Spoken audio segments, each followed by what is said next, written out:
Wow. Wow. I had chills in this episode. This was great.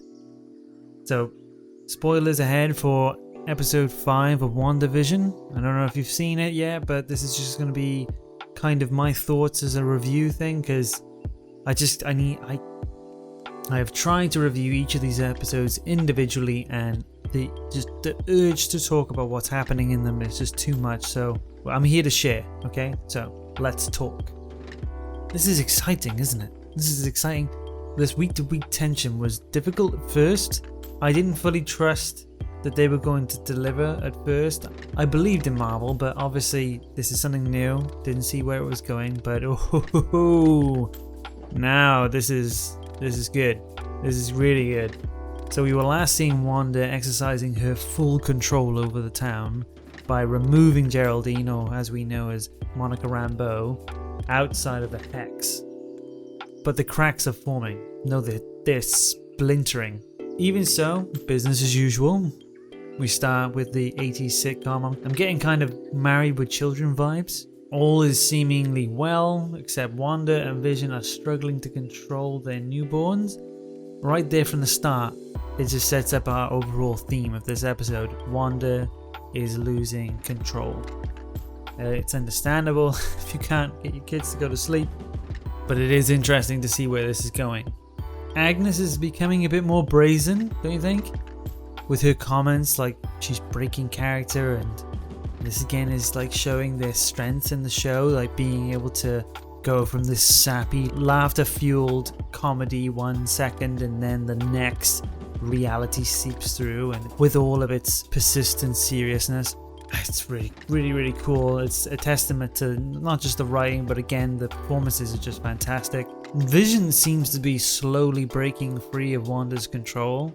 It's kind of breaking my heart, because the inevitable conflict is brewing between them both, and I can't imagine this is going to be ending very well for Vision especially. But with all the stress that's going on in their lives, the kids are aging 5 years a day. I mean, doesn't that sound like a bit more of a blessing in disguise? What, in a week they would have graduated college, gotten a career, and already moved out by Friday?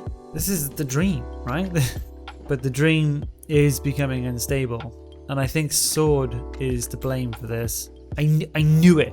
I knew it. This guy right here, such a dick. What a dick. Darcy agrees. He changed his tune so rapidly. It's becoming painfully obvious why he sent Monica there in the first place. Like I had hoped, we learned that Wanda was denied Vision's body, so she did what anyone else wishes they could do. She just walked in and took back Vision from SWORD. Good on you, Wanda.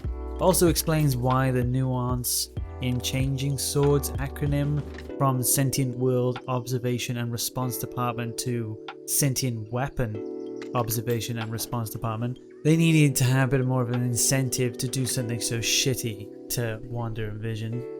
They needed some kind of prerogative to be involved.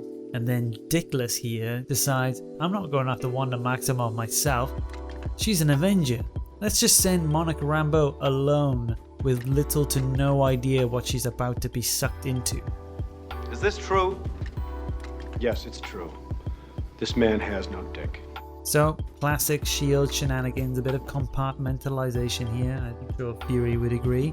On the bright side, Darcy gets to name Wanda's powers as Hex powers. So awesome to hear that. And we also get to find out that Wanda can reshape matter into different forms at will. But interestingly, it's still made of the original material it came from. So, for instance, if she turned a wooden table into a ceramic vase, the vase may look ceramic, but it's actually still made of wood. I'm curious how this will play into what eventually comes afterwards. Also, what does this really mean for Vision?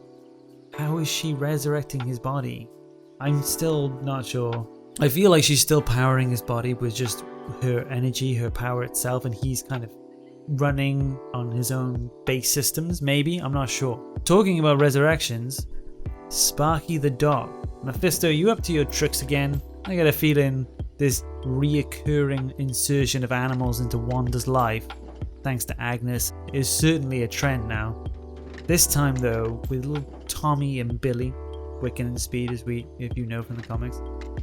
are learning that life lesson that they acquire this haphazard scruff who forces the twins to age 10 years old now in a day. And in a day, they let him get lost. And then he ODs on whatever mad bush Agnes has been smoking. Like, weirdly, it turns out that her herbs are what killed Sparky. From the plot point anyway, I feel that is weird, because why not just have the classic, oh no, Sparky got run over by a car plot or something dissimilar? But when it's an accident like that, it doesn't directly link it to anyone in the show. Also, it's an accident. It doesn't show purpose and meaning. So this is premeditated. And I'm curious if she was doing this to protect the boys from Mephisto, or she's trying to push that idea of mortality. She's trying to bring up the subject of it so that Wanda has to confront the fact that she's meddling with reality right now by bringing people back to life, and there is this conflict with her children about it. I was thinking back, how did this even happen? Wanda wouldn't let the dog just get killed in her like Truman Show world. And then, oh wait, I completely forgot of the most WTF moment in the whole episode.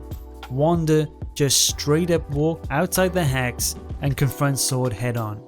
She is such a badass, and also dark. Like the way she just lays it out for all of them in her original Sokovian accent too. Super cool. Her outfit looks a lot like the one from Civil War. I'm not sure if it's the same one from Infinity War 2. You get to see her use her OG mind control powers again. That was really cool as well. It was horrifying, to be honest. There certainly is a divide in Sword. The majority of them are trying to demonize Wanda. Hopefully this is just a matter of pride because she just wrecked their base. But possibly it could be something a bit more insidious. But then she re-enters the Hex and turns the field red. And I am assuming this is her making it solid now, barring anyone else from entering or re-entering for that matter. Shit is getting serious, guys. Shit is getting serious. During this time, we learned that Vision has found a way to reset things inside the Hex field. That bit where the guy at work is begging him to stop her, to just end the pain. So much pain. But we know now it's not necessarily physical pain, it's actually grief. That they're all sharing in Wanda's grief for her loss of Vision and Pietro. This part stumped me the most. The end reveal with Evan Peters as Pietro, and Wanda recognizes him. Like, what does this mean? Has she inadvertently shifted to another universe and now is replacing her fallen loved ones with their multiversal counterparts? Like, I'm slightly worried about this. This is slightly worrying, only slightly. But if she is doing that, bringing people back through the multiverse, this is going to diminish risk in the MCU. It's bad enough that they had a time machine, but now Wanda can just will people into reality from another part of the multiverse. Will no one ever really stay dead? I want that. I want people to stay dead to a degree because it's so much more meaning. That's what I loved about Endgame so much. I think they did Vision dirty. He was so young. It would be good if he came back. But Tony's got to stay dead. I mean, this means they could bring back Tony.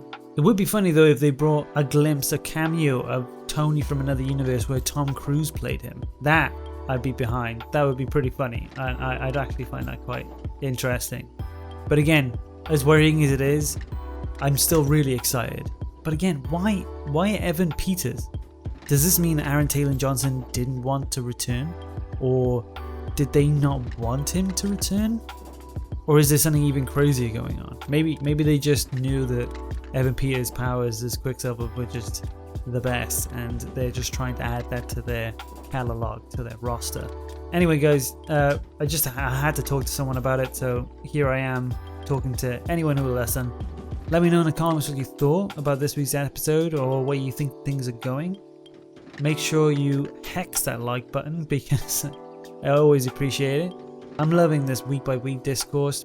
It's really exciting. I will be reviewing more Marvel next week. I really appreciate you guys watching the video if you did get this far. So thanks for the likes. love to the subs, and I will see you guys next time.